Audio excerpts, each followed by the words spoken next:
Hello প্রিয় ছাত্রছাত্রী, আবার একটা নতুন ভিডিও নিয়ে তোমাদের সামনে হাজির হয়েছি।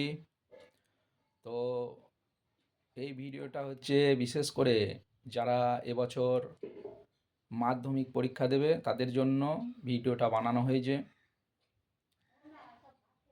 যারা বিশেষ করে অঙ্কে খুব দুর্বল, যে হয়তো পরীক্ষার হলে গিয়ে ভয় করে কি করে আমাদের পাশের মার্কসটা উঠবে, বা কি করব, কিভাবে পরীক্ষা দেব, আমাদের সামনে একটা মানে খুব ভয়ের একটা উদ্রেক হয়েছে।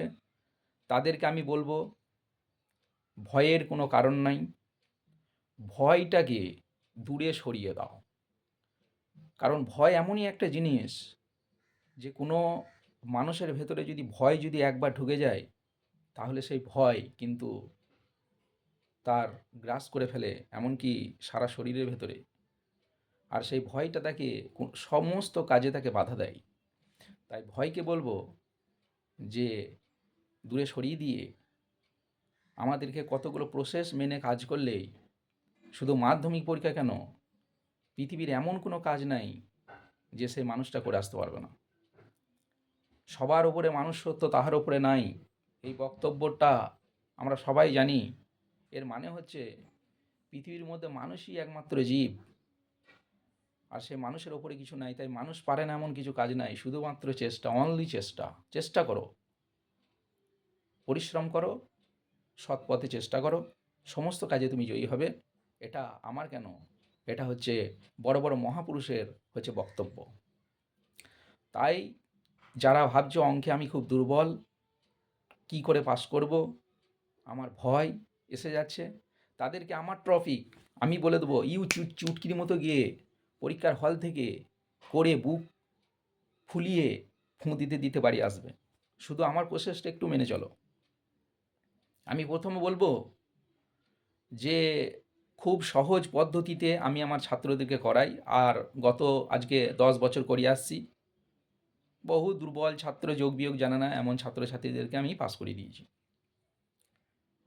তো রাশি বিজ্ঞান থেকে যে কোশ্চেনের একদম শেষ প্রান্তে 15 দাগে যেটা রাশি বিজ্ঞান, রাশি বিজ্ঞানের তিনখানা ওখানে কোশ্চেন কিন্তু আসবে।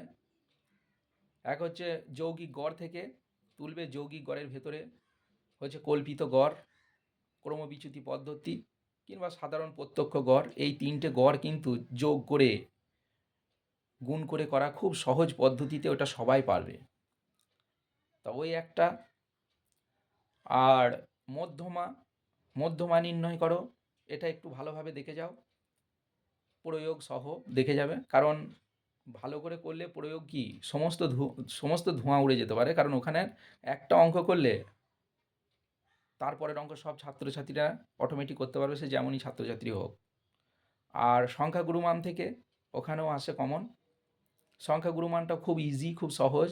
ওটা মানে ছাত্রছাত্রীরা যদি একটা করতে পারে, তা আশা করি 5-10খানা অঙ্ক কিন্তু করে ফেলবে।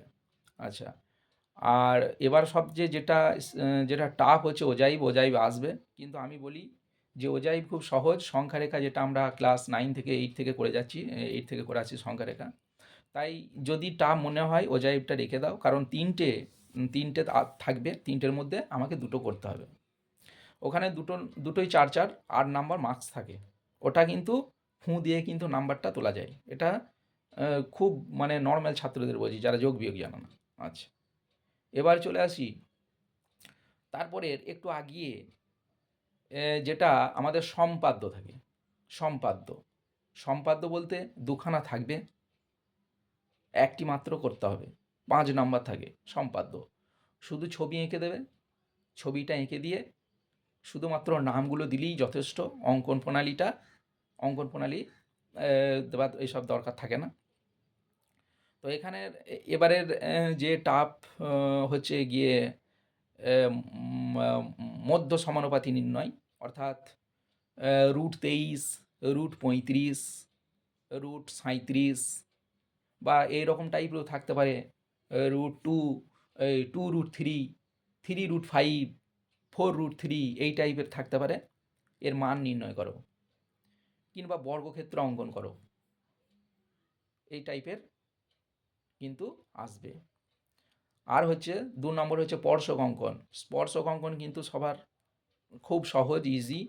এটা একটু ভালোভাবে প্র্যাকটিস করলেই কিন্তু এটা এটা করা যায়। এই দুটো এবার খুব ইম্পর্ট্যান্ট। এই দুটো হচ্ছে তোমার হাতের মুঠোর মধ্যে কিন্তু নাম্বারটা কিন্তু রাখা যায়। ঠিক আছে? তাহলে দুখানা এদিকে রাশিবিজ্ঞানের দুটো 8 নাম্বার আর এখানে 5 নাম্বার হয়ে গেল কিন্তু 13 নাম্বার, যেটা লজিক। এবার 13 নম্বরের মধ্যে যেটা আমার উপপাদ্যয় যদি আমি চলে যাই, তো উপপাদ্যয় এবার আমি 3-4টে কমন দিয়েছিলাম, যেটা হচ্ছে বৃত্তস্থ চতুর্ভুজের বিপরীত কোণ সম্পূরক, এটা দেওয়া রয়েছে। নাম্বার 2 পিথাগোরাসের উপপাদ্য, পিথাগোরাসের বিপরীত উপপাদ্য দুখানা দেওয়া রয়েছে। তারপর তারপর 40-এর উপপাদ্যটা, 43-এর উপপাদ্যটা দেওয়া রয়েছে। তাহলে এর ভেতরেই কিন্তু একটা পড়বে। আর আমার ছাত্রছাত্রীদেরকে বলে দিয়েছি, যারা দুর্বল, যারা খুব দুর্বল, হয়তো ইম্পর্ট্যান্ট, হয়তো যে দেখা গেল যে কোনো উপপাদ্য পেল না, তো আমি বলে দিয়েছি যে যেই উপপাদ্যটা সবচেয়ে বেটার ইম্পর্ট্যান্ট করেছো সেই উপপাদ্যটা লিখে দিয়েছো। ক্লিয়ার? উপপাদ্যটা লিখে দিলে নাম্বারটা কিন্তু টিচার অবশ্যই দেবে, কারণ টিচাররা চায় না কোনো ছাত্রছাত্রী ফেল করুক। কিন্তু একটা কথা মনে রাখতে হবে, যে আমি সাদা খাতা যদি ফেলে দিয়ে আসি তাহলে কি নাম্বার দেবে? না, আমাকে কষ্ট করতে হবে। ওই যে একটা বললাম, কষ্ট হচ্ছে মেন। ঠিক আছে? মানে তুমি পরিশ্রম করো।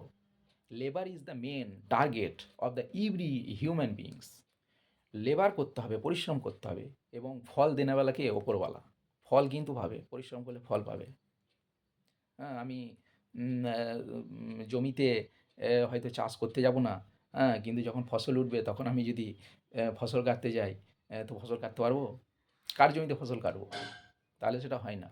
তাহলে আগে চাষ করতে হয়, তবে ফসল কিন্তু কাটা যায়। ঠিক আছে? তাই পরিশ্রম করো, পরিশ্রমের ফল বন্ধুরা খুব মিষ্টি। পরিশ্রম কা কর্ম কা ফল বহুত মিঠা হতা হ্যায়। ঠিক আছে? পরিশ্রম করে যাও, ফল পেয়ে যাবে। আর তাহলে ওখানেই মধ্যে 13 আর 5-এ 18 নাম্বার কিন্তু টার্গেটে চলে এলো। আর প্রজেক্টে কিন্তু টিচাররা 10-এ 10ই দেয়। তাহলে 18 আর 10-এর হিসাব 28, 28 হয়ে গেল। আমি কিন্তু এমসিকিউ যে 36 নম্বর এমসিকিউ থাকে সেগুলো সব বাদ দিয়ে দিয়েছি দুর্বল ছাত্রছাত্রীদের ক্ষেত্রে।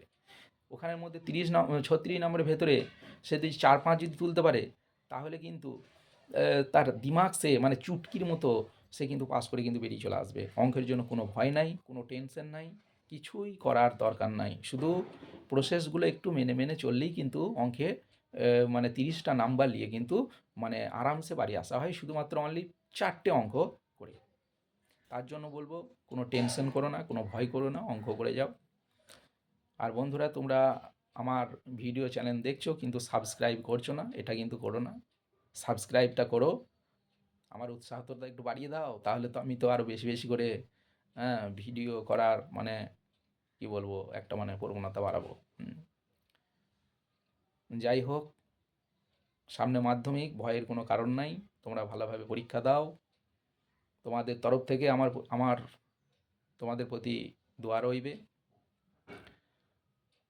তোমরা দোয়া যাই হোক, মানুষের সবচেয়ে বড় ব্যাপার হচ্ছে তার নিজের প্রতি সততা আর নিজের প্রতি আত্মবিশ্বাস। এই দৃঢ় বিশ্বাস নিয়ে পৃথিবীর যে কোনো কাজে যদি নামে, তাহলে সে তার টার্গেট লক্ষ্যে পৌঁছাবেই। He has reach his goal is to way of the honesty way, মানে সততার পথে he had been reach the goal, সে গোলে পৌঁছাবে। তাই বন্ধুরা বলছি, তোমরা সৎ হয়ে যাও।